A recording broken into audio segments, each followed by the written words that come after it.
Hello every one. ഇന്ന് ഞാൻ വന്നിട്ടുള്ളത് നമ്മളുടെ 10ാം ക്ലാസ്സിൻ്റെ ഫിസിക്സിൻ്റെ രണ്ടാമത്തെ ചാപ്റ്ററായ ലെൻസുകൾ എന്ന ചാപ്റ്ററിൻ്റെ 9ാമത്തെ പാർട്ടുമായിട്ടാണ് ഇന്ന് കൊണ്ട് നമ്മൾ ഈ ചാപ്റ്റർ ഇവിടെ വൈൻഡപ്പ് ചെയ്യുന്നതാണ്. അപ്പോൾ ഇതുവരെ വീഡിയോസ് കാണാത്തവരുണ്ടെങ്കിൽ ആ വീഡിയോസൊക്കെ കണ്ടതിന് ശേഷം ഈ വീഡിയോ കാണാനായിട്ട് ശ്രമിക്കാം. അപ്പോൾ നമുക്ക് ക്ലാസ്സിലേക്ക് കടക്കാം. കഴിഞ്ഞ ക്ലാസ്സിലൊക്കെ നമ്മൾ കോമ്പൗണ്ട് മൈക്രോസ്കോപ്പിനെ കുറിച്ചായിരുന്നു പറഞ്ഞിട്ടുള്ളത് അല്ലേ? മൈക്രോസ്കോപ്പ് അല്ലേ? ആ മൈക്രോസ്കോപ്പിൽ നമ്മൾ ലെൻസുകൾ ഉപയോഗിക്കുന്നുണ്ട് അല്ലേ? ലെൻസുകൾ ഉപയോഗിക്കുന്നുണ്ട്. അതേപോലെ തന്നെ ലെൻസ് ഉപയോഗിക്കുന്ന വേറൊരു ഡിവൈസ് ആണ് അപവർത്തന ടെലിസ്കോപ്പ്, റിഫ്രാക്റ്റിംഗ് ടെലിസ്കോപ്പ്. എന്താണ്? അതായത് ലെൻസുകൾ ഉപയോഗിച്ചിട്ടുള്ള ചില വസ്തുക്കളിൽ പെട്ടതാണ് നമ്മളുടെ അപവർത്തന ടെലിസ്കോപ്പ്. നമ്മൾ കഴിഞ്ഞ ക്ലാസ്സിൽ പറഞ്ഞിട്ടുണ്ട് മൈക്രോസ്കോപ്പ് എന്തിനാണ് നമ്മൾ യൂസ് ചെയ്യുന്നത്. നമ്മളുടെ കണ്ണ് കൊണ്ട് കാണാത്തതായിട്ട് കുറേ കുഞ്ഞു പാർട്ടിക്കിൾസ് ഉണ്ടാവും അല്ലെ? കുഞ്ഞു വസ്തുക്കൾ ഉണ്ടാവും.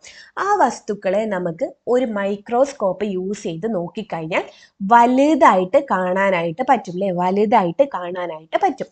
അതായിരുന്നു മൈക്രോസ്കോപ്പ്. ഇവിടെ ടെലസ്കോപ്പിന്റെ ഉപയോഗം എന്താ? ടെലസ്കോപ്പ് ഉപയോഗിക്കുന്നത് നമ്മൾ ദൂരെയുള്ള വസ്തുക്കൾ ഉണ്ടാവില്ലേ? സ്റ്റാർസ്, നക്ഷത്രങ്ങൾ, അല്ലെങ്കിൽ പ്ലാനറ്റ്സ്, ഗ്രഹങ്ങളൊക്കെ ഉണ്ടാവില്ലേ? ആ ഗ്രഹങ്ങളെയൊക്കെ, അതൊക്കെ നമ്മളുടെ ഭൂമിയിൽ നിന്നും ഒത്തിരി അകലെയാണുള്ളത് അല്ലെ? അങ്ങനെ അകലെയുള്ള വസ്തുക്കളെ നമുക്ക് അടുത്ത് കാണാനാവുന്നത്, അതും വൃത്തിയായിട്ട് അല്ലെ, നല്ല വ്യക്തമായിട്ട് കാണാനാവുന്ന ഒരു ഉപകരണമാണ് ആര്? അപവർത്തന ടെലസ്കോപ്പ് എന്ന് വെച്ച് കഴിഞ്ഞാൽ. ഈ അപവർത്തന ടെലസ്കോപ്പ് നമ്മളിവിടെ ഉപയോഗിക്കുന്നത്, പ്രയോജനപ്പെടുത്തുന്നത് പ്രകാശത്തിന്റെ അപവർത്തനമാണ്. എന്താണ്? പ്രകാശത്തിന്റെ അപവർത്തനമാണ്. പ്രകാശത്തിന്റെ പ്രതിപതനം നിയമം കൂടി ഉള്ളത് പ്രയോജനപ്പെടുത്തുന്ന ടെലിസ്കോപ്പ് വേറെ ഉണ്ട്. പക്ഷെ നമ്മൾ ഇവിടെ പഠിക്കാൻ പോകുന്നത് എന്താണ്? പ്രകാശത്തിന്റെ അപവർത്തനം പ്രയോജനപ്പെടുത്തുന്ന ടെലസ്കോപ്പുകളെ കുറിച്ചാണ് നമ്മൾ പഠിക്കാനായിട്ട് പോകുന്നത്. അപ്പോൾ ടെലസ്കോപ്പ് എന്ന് വെച്ച് കഴിഞ്ഞാൽ എന്താ? നമ്മൾ ലെൻസ് ഉപയോഗിക്കുന്ന അല്ലെ? ലെൻസുകൾ പ്രയോജനപ്പെടുത്തുന്ന ഉപകരണങ്ങളിൽ ഒന്നാണ് അപവർത്തന ടെലസ്കോപ്പ് അല്ലെ? ദൂരെയുള്ള വസ്തുക്കളെ അല്ലെ, അകലെയുള്ള വസ്തുക്കളെ വ്യക്തമായി കാണാനുള്ള ഉപകരണമാണ് ദൂരദർശിനി, ടെലസ്കോപ്പ് എന്ന് പറയുന്നത്. ഓക്കെ, ഇവിടെ നമ്മൾ എന്താ ഉപയോഗിക്കുന്നത്? എന്താണ് പ്രയോജനപ്പെടുത്തുന്നത്? പ്രകാശത്തിന്റെ അപവർത്തനമാണ് നമ്മൾ ഇവിടെ പ്രയോജനപ്പെടുത്തുന്നത്. അപ്പോൾ ഈ ടെലസ്കോപ്പ് എങ്ങനെയാണ് പ്രവർത്തിക്കുന്നത് എന്നാണ് നമ്മൾ അടുത്തത് നോക്കാനായിട്ട് പോകുന്നത്. അത് നോക്കുന്നതിനേക്കാൾ മുന്നേ നമ്മൾ കോമ്പൗണ്ട് മൈക്രോസ്കോപ്പ് നോക്കിയപ്പോൾ 2 ലെൻസിനെ കുറിച്ച് പഠിച്ചിട്ടുണ്ടായിരുന്നു അല്ലേ? 2 ലെൻസിനെ കുറിച്ച് പഠിച്ചിട്ടുണ്ടായിരുന്നു. കോൺവെക്സ് ലെൻസുകളായിരുന്നു അല്ലെ? കോൺവെക്സ് ലെൻസ് ആയിരുന്നു. ഒന്ന് ഒബ്ജക്റ്റീവ് ലെൻസ് അല്ലെ? ഒബ്ജക്റ്റീവ് ലെൻസ് ആയിരുന്നു. അടുത്തത് എന്തായിരുന്നു? ഐ പീസ് ആയിരുന്നു അല്ലെ? ഒന്ന് ഒബ്ജക്റ്റീവ് ലെൻസ് ആണ്, മറ്റേതെന്താണ്? ഐ പീസ് ആണ്. ഇതേപോലെ തന്നെ നമുക്ക് അപവർത്തന ടെലസ്കോപ്പിലും 2 ലെൻസുകൾ ഉണ്ട്. ഒബ്ജക്റ്റീവ് ലെൻസും ഉണ്ട്, ഐ പീസും ഉണ്ട്. നമ്മളുടെ കോമ്പൗണ്ട് മൈക്രോസ്കോപ്പിലുള്ള ഒബ്ജക്റ്റീവ് ലെൻസും ഐ പീസും തമ്മിലുള്ള വ്യത്യാസം എന്തായിരുന്നു? ഒബ്ജക്റ്റീവ് ലെൻസിന്റെ ഫോക്കൽ ലെങ്ത് അല്ലെ, ഫോക്കസ് ദൂരം എന്തായിരുന്നു? കുറവായിരുന്നു അല്ലെ? ഫോക്കസ് ദൂരം എന്തായിരുന്നു? കുറവായിരുന്നു. എന്തില്? നമ്മളുടെ ഒബ്ജക്റ്റീവ് ലെൻസിൽ അല്ലെ?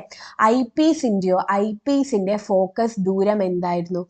ഫോക്കസ് ദൂരം കൂടുതലുമായിരുന്നു അല്ലെ? ഫോക്കസ് ദൂരം കൂടുതലും ആയിരുന്നു. അതായിരുന്നു നമ്മളുടെ കോമ്പൗണ്ട് മൈക്രോസ്കോപ്പിൽ.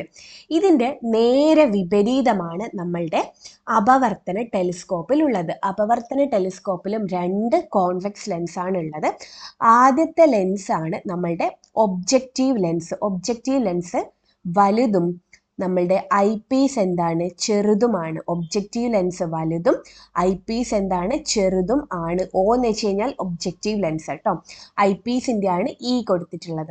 ഇനി എന്തുണ്ട്? ഇതിന്റെ നടുവിലൂടെ ഒരാളുണ്ട് അല്ലെ? അതാണ് പ്രകാശിക അക്ഷം അല്ലെ? ഇവിടെ എന്തുണ്ട്? പ്രകാശിക കേന്ദ്രവും ഉണ്ട് അല്ലെ? പ്രകാശിക കേന്ദ്രവും ഉണ്ട്. അപ്പോൾ അപവർത്തന ടെലസ്കോപ്പിൽ ഒബ്ജക്റ്റീവ് ലെൻസിന്റെ ഫോക്കസ് ദൂരം എന്താണ്? കൂടുതലാണ്. ഐ പീസിന്റെ ഫോക്കസ് ദൂരം എന്താണ്? ഒബ്ജക്റ്റീവ് ലെൻസിന്റെ ഫോക്കസ് ദൂരം കൂടുതലാണ്. ഐ പീസിന്റെ ഫോക്കസ് ദൂരം എന്താണ്?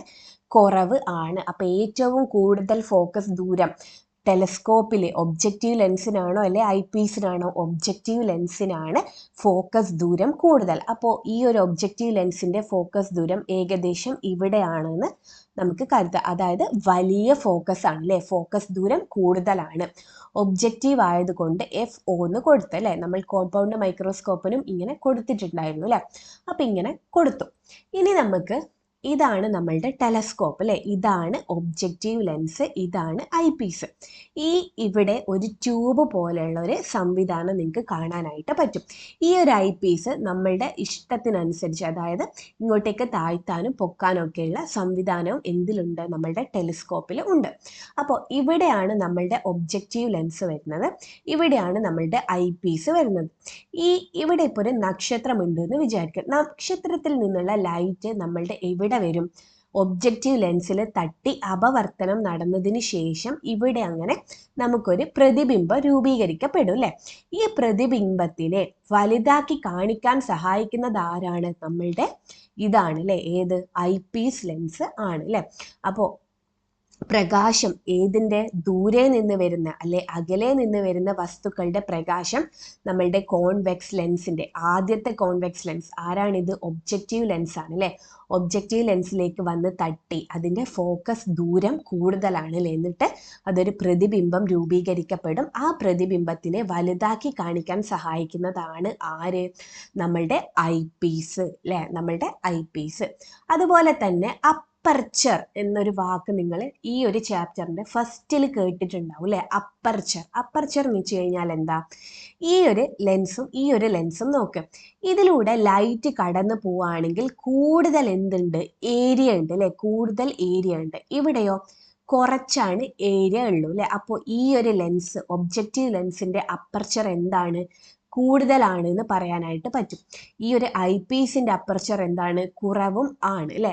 അപ്പോൾ ഒബ്ജക്റ്റീവ് ലെൻസിന്റെ അപ്പർച്ചർ എന്താണ്? അപ്പർച്ചർ കൂടുതലാണ് അല്ലേ. ഐ പീസിന്റെ അപ്പർച്ചർ എന്താണ്? ഐ പീസിന്റെ അപ്പർച്ചർ എന്താണ്? കുറവും ആണ്. അപ്പോൾ നമ്മൾ പഠിച്ച കാര്യങ്ങൾ എന്തൊക്കെയാണ്? ടെലസ്കോപ്പിൽ 2 ലെൻസ് ഉണ്ട്, കോൺവെക്സ് ലെൻസ് ആണ് രണ്ടും. ഒബ്ജക്റ്റീവ് ലെൻസും ഉണ്ട്, ഐ പീസും ഉണ്ട്. ഒബ്ജക്റ്റീവ് ലെൻസിന്റെ ഫോക്കസ് ദൂരവും അപ്പർച്ചറും കൂടുതലാണ്. ആരേക്കാളും? ഐ പീസിനേക്കാളും അല്ലേ. ഐ പീസിന്റെ ഫോക്കസ് ദൂരത്തിനെയും അപ്പർച്ചറിനേക്കാളും കൂടുതലാണ് നമ്മളുടെ ഒബ്ജക്റ്റീവ് ലെൻസിന്റെ ഫോക്കസ് ദൂരവും അപ്പർച്ചറും. ഓക്കെ, ഇത് മനസ്സിലായിനോ? ഇനി നമുക്ക് എങ്ങനെയാണ് ദൂരെ നിന്നും വരുന്ന ഒരു വസ്തുവിനെ അല്ലെ, ദൂരെയുള്ള വസ്തുവിനെ എങ്ങനെയാണ് നമ്മൾ ഈ ടെലസ്കോപ്പ് വഴി കാണാൻ പറ്റുന്നതെന്നാണ് നോക്കാനായിട്ട് പോകുന്നത്. ഇതിപ്പോൾ ദൂരെ നമ്മളുടെ നക്ഷത്രങ്ങളുണ്ടെന്ന് വിചാരിക്കുക. അപ്പോൾ ഈ നക്ഷത്രത്തിനെയാണ് നമ്മൾ ടെലസ്കോപ്പ് വഴി നോക്കുന്നത്. ഇത് ടെലസ്കോപ്പിന്റെ ഏത് ഭാഗമാണ്? ഈ ഒരു ഭാഗം അല്ലേ. ഇത് നമ്മൾ കണ്ണ് വെക്കുന്ന ഭാഗം അല്ലെ, കണ്ണ് വെക്കുന്ന ഭാഗമാണിത്. അപ്പോൾ നിങ്ങൾ ഈ ഒരു രേഖാചിത്രം വരക്കുന്നതിനേക്കാൾ മുന്നേ ആയിട്ട് ഒരു സ്കെയിലും പെൻസിലും എടുത്ത് വെക്കണം. കാരണം സ്കെയിലും പെൻസിലും വെച്ച് വരച്ചാൽ മാത്രമേ നമുക്ക് വൃത്തിയിലുള്ള ചിത്രങ്ങൾ കിട്ടുള്ളൂ. ഇല്ലെങ്കിൽ ഞാൻ വരക്കുന്നത് പോലെ വളഞ്ഞു പൊളഞ്ഞ് പോയി പോവും. അപ്പം നമുക്ക് കറക്റ്റായിട്ടുള്ള കിട്ടൂല. അതുകൊണ്ടാണ് സ്കെയിലും പെൻസിലും വെച്ച് വരക്കണമെന്ന് നിർബന്ധമായിട്ടും പറയുന്നത്. ഓക്കെ, അപ്പം നമുക്ക് നോക്കാം. അകലെ നിന്ന് വരുന്ന പ്രകാശരശ്മി അല്ലെ, അകലെ നിന്ന് വരുന്ന പ്രകാശരശ്മികളൊക്കെ എങ്ങനെയായിരിക്കും? സമാന്തരമായിട്ടായിരിക്കും അല്ലെ വരിക. സമാന്തരമായിട്ട് വരുന്നത് പോലെയാണ് തോന്നുക. അപ്പോൾ അകലെ നിന്ന് പ്രകാശരശ്മികൾ എന്താണ്? വളഞ്ഞു പോയിട്ടാ. എങ്ങനെയാണ്? സമാന്തരമായിട്ടാണ് നമ്മളുടെ എവിടെ വന്ന് മുട്ടുന്നുണ്ടാവുക? നമ്മളുടെ ലെൻസിലേക്ക് വന്ന് മുട്ടുന്നുണ്ടാവുക. സമാന്തരമായിട്ട് വന്ന് മുട്ടും. അപ്പോൾ ഈ സമാന്തരമായി വന്ന് മുട്ടുന്നതൊക്കെ എവിടെ വെച്ചാണ് മീറ്റ് ചെയ്യുക? സമാന്തരമായിട്ട് വരുന്നതൊക്കെ നമ്മളുടെ ഫോക്കസിലേക്കാണ് പോവുക അല്ലെ. സമാന്തരമായി വന്ന് വീഴുന്ന പ്രകാശരശ്മികളൊക്കെ എവിടത്തേക്കാ സംരചിക്കാറ്? ഒരു പോയിന്റിലേക്ക് സംരചിക്കും. ആ പോയിന്റിന്റെ പേരായിരുന്നു ഫോക്കസ് അല്ലെ. ആ പോയിന്റിന്റെ പേരായിരുന്നു ഫോക്കസ്. അപ്പോൾ ഈ പ്രകാശരശ്മിയൊക്കെ അപവർത്തനത്തിന് ശേഷം എവിടെ വെച്ച് സംരചിപ്പിക്കും? ഫോക്കസിൽ വെച്ച് സംരചിക്കും അല്ലെ. ഫോക്കസിൽ വെച്ചാണ് സംരചിക്കുക. ഈ ഒരു ഒപ്റ്റിക് സെന്റർ അല്ലെ, എന്താണ് നമ്മൾ ഈ ഒരു ഒപ്റ്റിക് സെൻറ്ററിലൂടെ കടന്നു പോകുന്നതോ, നമ്മളുടെ ഒപ്റ്റിക് സെൻറ്ററിലൂടെ കടന്നു പോകുന്നത് ഏതിലൂടെ കടന്നു പോകും? ഒപ്റ്റിക് സെൻറ്ററിലൂടെ തന്നെ കടന്നു പോകും അല്ലേ? ഈ ഫോക്കസിലൂടെ കടന്ന് ഇങ്ങനെ പോകും അല്ലേ? ഫോക്കസിലൂടെ കടന്ന് ഇങ്ങനെ പോകുന്നുണ്ടാവുമല്ലോ അല്ലേ? അപ്പോൾ ഈ റേയും എന്ത് ചെയ്യുന്നുണ്ടാവും? ഇതും ഇങ്ങനെ കടന്ന് പോകുന്നുണ്ടാവും. അപ്പോൾ ഇങ്ങനെ കടന്നു പോകുമ്പോൾ ഏതോ ഒരു പോയിന്റിൽ വെച്ച് ഇവർ മീറ്റ് ചെയ്യുന്നുണ്ട് അല്ലേ? ഏതോ ഒരു പോയിന്റിൽ വെച്ച് മീറ്റ് ചെയ്യുന്നുണ്ട്. അപ്പോൾ ഈ പോയിന്റിൽ വെച്ചാണ് ആരുണ്ടാകുന്നുണ്ട്? നമ്മളുടെ ഇമേജ് ഉണ്ടാവുന്നത് അല്ലേ? ആരുണ്ടാവുന്നത്? നമ്മളുടെ ഇമേജ് ഉണ്ടാവുന്നത്. അപ്പോൾ ഈ ഒരു നമ്മളുടെ പാരലലായിട്ട് വന്ന റേസ് ഒക്കെ ഫോക്കസിലൂടെ കടന്നു പോകും അല്ലേ? ഫോക്കസിലൂടെ കടന്നു പോകും. നമ്മളുടെ ഒപ്റ്റിക് സെൻറ്ററിലൂടെ വരുന്നത് നേരെ പോവും അല്ലേ? അപ്പോൾ ഈ ഒപ്റ്റിക് സെൻറ്ററിലൂടെ വരുന്നതും ഇതും ഒരു പോയിന്റിൽ വെച്ച് മീറ്റ് ചെയ്യും അല്ലേ? ഈ പോയിന്റിൽ വെച്ചാണ് നമുക്ക് ആരുണ്ടായിട്ടുള്ളത്? ഒരു പ്രതിബിംബം ഉണ്ടായിട്ടുള്ളത്. അപ്പോൾ ഈ ഒരു പ്രതിബിംബത്തിൽ നിന്ന് എന്താണ്?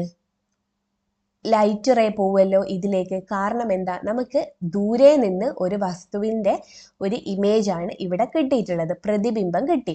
ഇനി ഈ പ്രതിബിംബമാണ് നമ്മളുടെ ഐ പീസിൻ്റെ വസ്തുവായിട്ട് മാറുക അല്ലേ? ഈ ഒരു പ്രതിബിംബമാണ് നമ്മളുടെ ഐ പീസിൻ്റെ വസ്തുവായിട്ട് മാറുക. ഇത് നമ്മൾ കോമ്പൗണ്ട് മൈക്രോസ്കോപ്പിൽ ക്ലിയർ ആയിട്ട് പറഞ്ഞ കാര്യമാണ് അല്ലേ? ഇതെന്തായിട്ട് മാറും?